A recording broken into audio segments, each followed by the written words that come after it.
Hello, my awesome artists. Today I'm going to take you through a simple weaving project. Weaving is one of my favorite techniques to use near the end of the school year because it is a lot of fun, it's hands-on, and it feels a lot like getting to build something. So we are going to create a painting first on our white paper, and then we're going to use that along with our construction paper to create an interesting weave. Now, when we think about weaving in art and in society, traditionally weaving is a technique that was created to make fabrics. So blankets are one really good real life thing that you can find that might have a weave in it, certain types of blankets. Definitely baskets.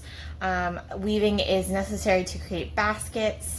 And in our Google Classroom this week, I am going to provide you with a few links and resources that will teach you a little bit more about weaving in art and also how important it is to many cultures around the world. All right, let's get started. The supplies that you're going to need are a piece of white paper and a piece of construction paper. It doesn't matter what color construction paper. I like to use black for this project, and I think you'll see why near the end. You can look at the student examples of this project in the Google Classroom before starting, so you can make a decision as to whether you want to use black paper or another color. If you don't have any black paper, you can always use two pieces of white paper. We'll just paint one of the pieces and then leave the other piece white, so you have that flexibility. Another supply that you're going to need if you are following my directions to a T will be watercolor paints or some other sort of coloring medium. So our objective is going to be to color in this piece of white paper. Okay, and then you will definitely need scissors. Everybody needs scissors for this project. That is not a negotiable item. You need that one. If you're painting, you need a paintbrush, and everybody needs a pencil. I also highly recommend that you have a ruler or some sort of straight edge. So I was digging through my house today and my things, and I could not find a ruler to save my life, but that's okay. You can use anything that has a straight edge. So a notebook or a folder would work well. And I just grabbed this piece of scrap cardboard from a box. So I just cut it off, and I'm going to use the nice straight edge today to trace alongside. All right, let's move everything to the side except for my piece of white paper, paintbrush, and my watercolor paints. When you're painting with watercolor paints, you need water. It also helps to have a paper towel or a napkin to be able to wipe your brush. I am going to not use any paper towels because I'm almost out, and that is a really hard thing to find right now during our stay-at-home order. So we are just gonna go for it without paper towel, which should be fine. All right, I am going to paint this piece of paper however I like. So you could paint stripes of color, you could paint big blobs of color. That's probably the technique I'm gonna go with because it's just so fun. You create lots of interesting organic shapes. Remember, organic shapes are shapes that are inspired by nature. So when we think about shape types, geometric shapes are shapes that we have given a name and that have certain rules, right? So a square has some rules. It is a geometric shape. Its rules are it has to have 4 equal length sides, 4 90-degree angle corners. It has to look a certain way every time you make it. The same goes with a circle. It has to be perfectly round. If you are making a mathematics circle especially. And so we call those shapes that have specific rules geometric shapes. All of the shapes that I'm creating right now in my painting are organic shapes. They are inspired by nature. There are no rules that dictate how they have to look. Organic shapes are my favorite because as the artist, you can choose exactly what you want them to look like. So I'm going to continue to paint my entire white background. That means I do not want any edges to end up still white at the end. You will see why later on in the project this is so important. So trust me on this, and we will come back to that. At this point, if you are ready to start your painting, you may either fast forward and pause the video to the next step, or you can continue to let it play through as you work. It is up to you. It might be a good idea to place something under the edges of your photo so that you do not get things on your table or whatever surface you are working on. I'm going to use this cardboard. It's going to be a multi-use piece of cardboard today. You could also use some newspaper. It's perfect for lining a surface. Old magazine. The opportunities here are endless. The options are endless. If you do not have watercolor paints, but you still want to practice the same method, you can use markers, you could use colored pencils or crayons to just color in your space on your white paper.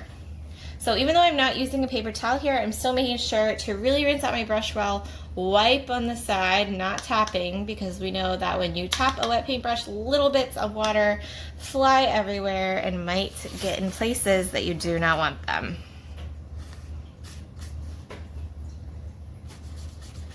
If you are choosing to use geometric shapes, maybe you're doing a pattern of squares in different colors, that will work too. Might take you a little bit longer than big organic shapes, but it'll look awesome at the end.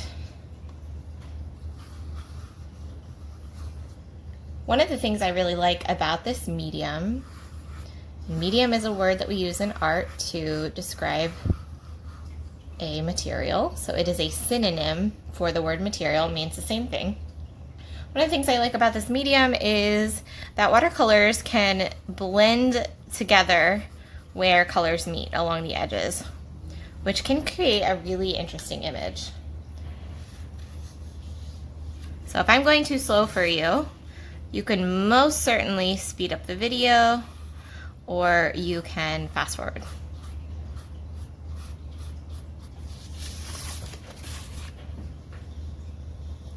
Remember to rinse between each color so that you don't get your light colors muddy.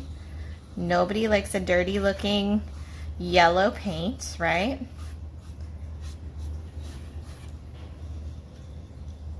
If you are looking into buying art materials for at home, I highly recommend you can either get watercolor paints like this. This is the Crayola Education Watercolors brand, or you can get tempera cakes, which I like more. They last longer. You can get really nice vibrant colors. They are really simple and easy to use and are not super messy. That's why I like to use a lot of watercolors and tempera cakes in class. They're super easy to clean up. You just stick on the lid and put them away. And you can buy those from any major art supply retailer like Blick, B-L-I-C-K, or I'm sure there's many more. That's one that I really like to use. Or you can also find these supplies on Amazon. So Amazon works with the same suppliers. And has many of the same products. All right, I'm getting close to the end here. Once I get done my painting, I want to let it dry really well because I'm going to be cutting it into strips. So that's one of the reasons that I went with a non-objective picture.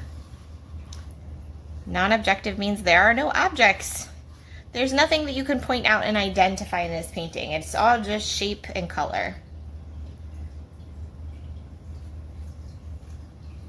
Nothing that I can really give a name. Non-objective. I think some people sometimes confuse abstract and non-objective. Abstract means that whatever's in the painting doesn't look like it's from real life.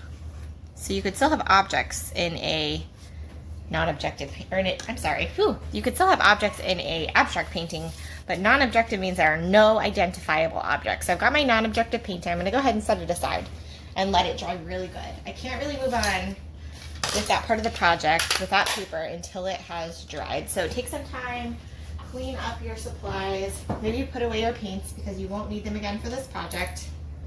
And then when you're ready to come back, you're going to get your piece of construction paper, or if you're using white paper, that is okay too. You want to get this piece of construction paper, and we're going to do a hamburger fold. So a hamburger fold means we're going to take the two shortest sides, we're going to match those up, and we're going to fold it so that we get this short, stumpy piece of paper, like a hamburger. The reason I call this a hamburger is the opposite direction. The two long sides matching up make a long, skinny piece of paper, which I call a hot dog fold. So hamburger fold. Okay. Now this is when a ruler comes in really handy. If I had a ruler, I would line it up. I'm going to use my paint set to demonstrate. I would line it up with the top of the paper, and I would draw a line on the bottom part of the ruler. Hold that ruler down tight, right? If you have a ruler, this is not a ruler, but imagine with me here.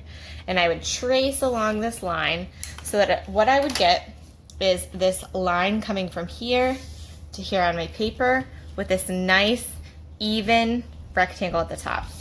Since I don't have a ruler, I'm going to use the straight edge of my cardboard here, or whatever you're using. Choose your straight edge, and I'm going to try to eyeball a nice, at least 1 inch strip rectangle at the top here. Now I don't want my straight edge to be going funky like this, right? This side's a lot smaller than over here. I want the two sides of my paper sticking up out to be about the same length. Okay, now I'm going to hold this down tight with my left hand, or whichever hand is your non-dominant hand. Your non-dominant hand is the hand that you do not hold your pencil with, right? I'm going to hold it down tight so it doesn't move, and I'm going to draw a nice straight line across the top of my paper. This is going to act as a guideline later when we start cutting. Okay. Next step I'm going to do is I can either do 1 inch strips going vertically, or, so this can be straight lines, or I can take wavy lines. Now you want to just leave some space between, like a good chunk of space, 1 inch or more in between each of your lines. Don't do, let me see. Let's show you what not to do on this side, and then we'll flip over to the other side and do what you should do.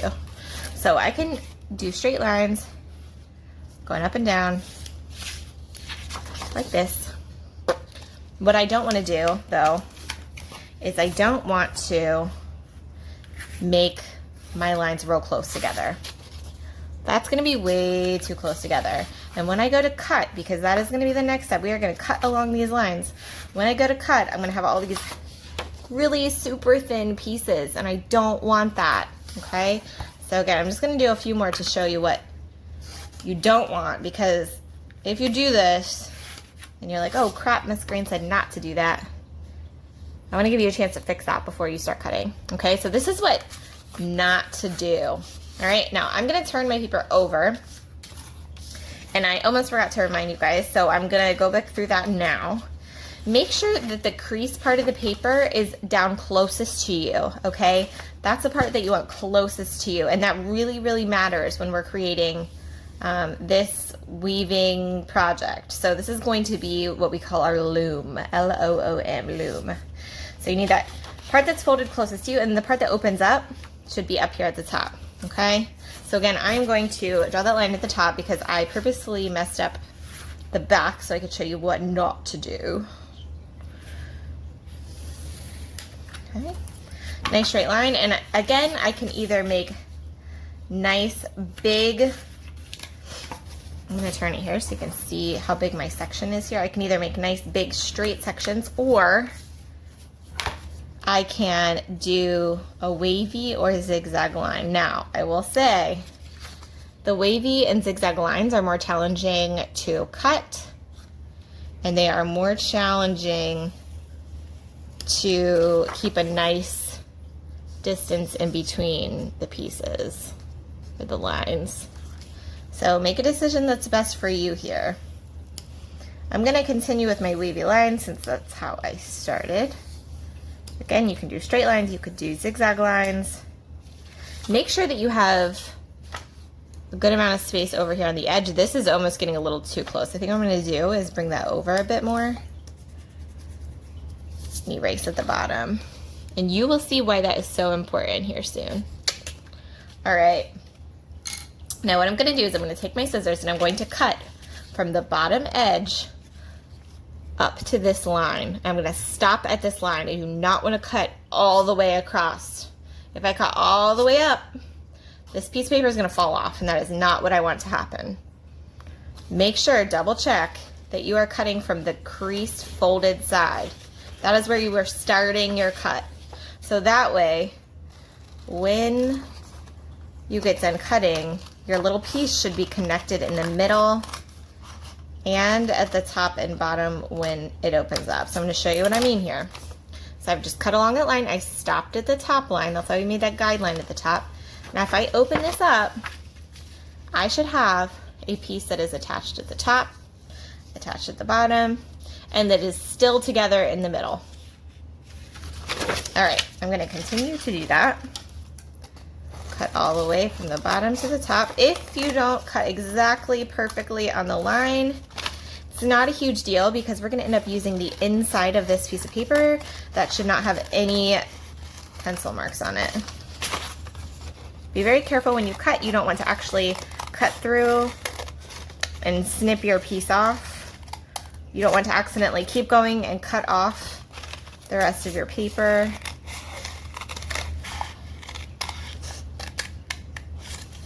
And my last cut. All right, I'm gonna open this guy up. And I'm gonna turn it over to the nice, pretty side where you do not see any pencil lines.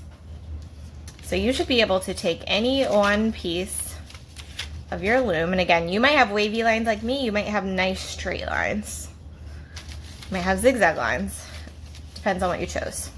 Okay, so this is my loom. If yours did not turn out like mine, I want you to get another piece of paper and try again, and make sure you follow each instruction exactly the way I tell you to do it, because if you don't, if you rush, if you don't listen into each little step, you might get a piece of paper that looks really different than this. You might have something that is all connected in the middle, but then has pieces that are disconnected at the ends, and that means you had your paper the wrong way at the beginning. Okay, so you can go back through those steps if you need to.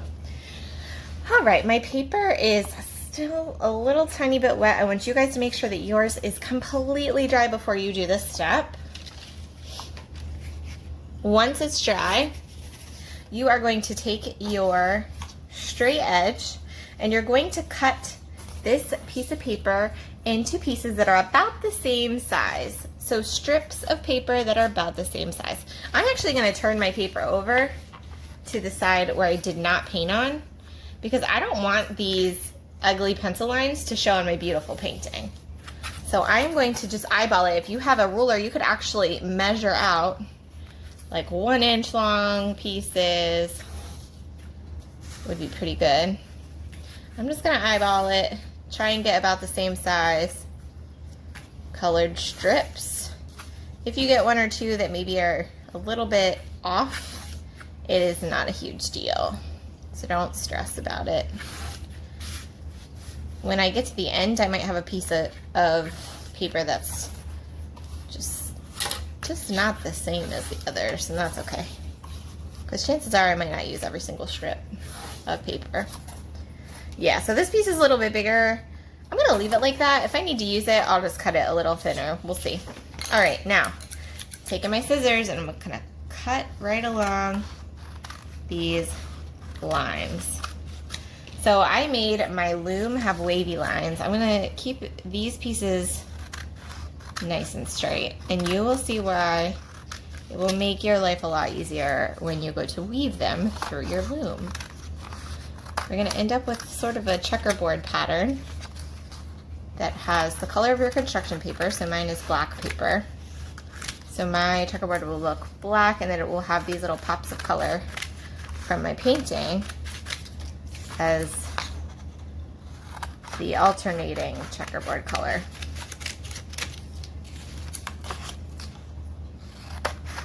You could also do this project with just 2 different types or 2 different colors of construction paper.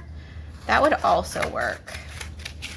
But I think it's really fun to get hands-on with the painting and create these really interesting, almost like tie-dye designs, right?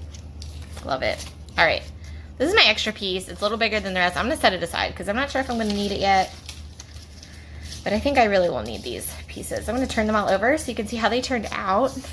Don't they look cool, all cut apart? Those organic shapes really lend to having really cool colored strips of paper. So I'm gonna set these up here on my piece of cardboard. All right, now I'm gonna get my loom.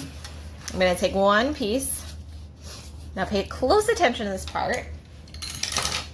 I am going to find my first strip of my loom here. I'm gonna take this piece of paper and go underneath that piece. Then this next part of my loom, I'm gonna go over that piece. I'm gonna skip it. I'm gonna go under the next piece. I'm going underneath every other piece. So watch my hands. I'm gonna go over this piece. I went under here, over, and then under this last piece. And I'm going to tuck this piece of paper as far down as I can, so it goes all the way to the bottom of my loom. So that's a lot. If you didn't quite get it the first time, it is okay. This takes a little practice, but once you get it, once you get over the learning curve, you're gonna be like, oh man, this is so easy. Okay, if you're ready, grab your second strip of paper. Instead of going under this first strip this time, what I'm gonna do, and this is really important, so pay attention, I'm gonna start under the second strip. So you can either start under this first strip or under the second strip, and you want to alternate, so that means go back and forth. If my first strip goes under the first section here, I want to go over the second strip the next time, okay? I just did that wrong. I'm glad I showed you that wrong. So don't go under again. You don't want to have your color matching up exactly as the first row. All right, let's try again. This time I'm gonna go over top of this strip, and I'm gonna go under the second one. If you are doing this right along with me, that might be the best way to do this project because you'll have less of a likelihood of messing up. All right, so I went under the second strip. I wanna skip the third strip and go under the fourth. See how my color is showing up in a different section here?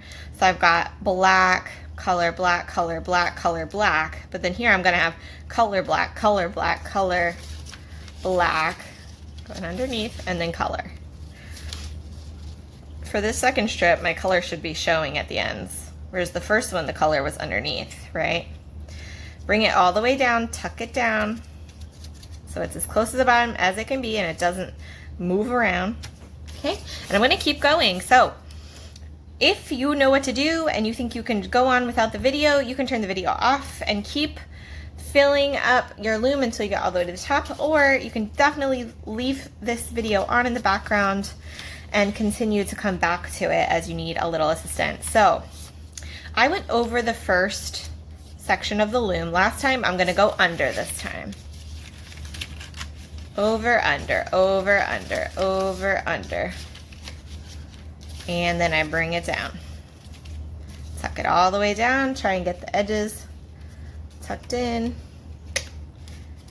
You don't want the edges of these ones that are here to be sticking out off the side. You want it to all be nice and neat on the edges. Okay, I went underneath this first section, so I'm gonna go over. This time I'm gonna skip it and I'm gonna go under the second section. Over, under, over, and then under this one.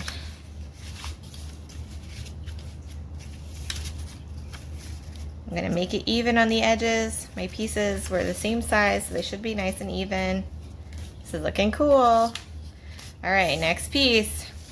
I went over this first one last time, so I'm gonna go under it this time. Under, skip this one, I'm going over it, under the third one, skipping the fourth one, going under the fifth one, skipping the sixth one, and going under the seventh one. And if you have more sections, you'll just have more weaving to do.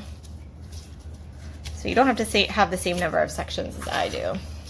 All right, I'm gonna go over the first one this time, under the second one.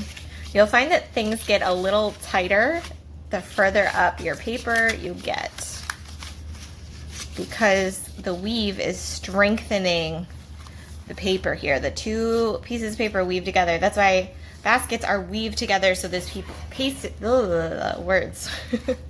so those pieces of paper in our art, these pieces of paper are strengthening one another. In a basket, the pieces of whatever material is being used, like thin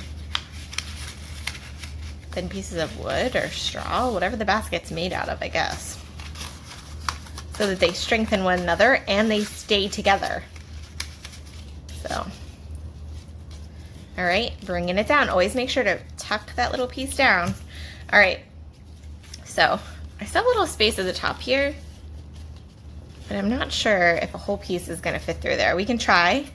I might have to take my scissors and just bring this piece up just a little bit so that I can fit this last piece in. Or maybe I don't want to add a last piece. Maybe I just want to spread these out so they take up most of the space. You can go either way with this, but make sure that if you decide to extend these a little bit to fit one more piece of colored paper, that you don't accidentally cut through, because that would be a bummer. If you do accidentally cut through, just flip it over, add a little piece of tape. Don't trash your whole project. That'd be a waste of time. Okay, now my little edges are starting to curl up here, probably because I started before it was dry. So don't do that. Or if it's curling up, you can always put a heavy book on it and that should flatten it out. Okay, my last strip, I went under here the last time, so I want to go over it this time. And if you don't pay attention to how you start those strip every time, if you don't pay attention to how you did it the previous time, you're not going to end up with a checkerboard pattern. What you're going to end up with is a bunch of pieces going through exactly the same way that will, when you push down, will all collapse on each other. So that's what you don't want. Okay? So this is my finished project. That is it. I can hang this as a piece of artwork as is, or if you wanted to, you could collage something on top of it and use this as a background. Either way, I hope you guys had fun creating this, and I can't wait to see your artwork. All right, bye guys.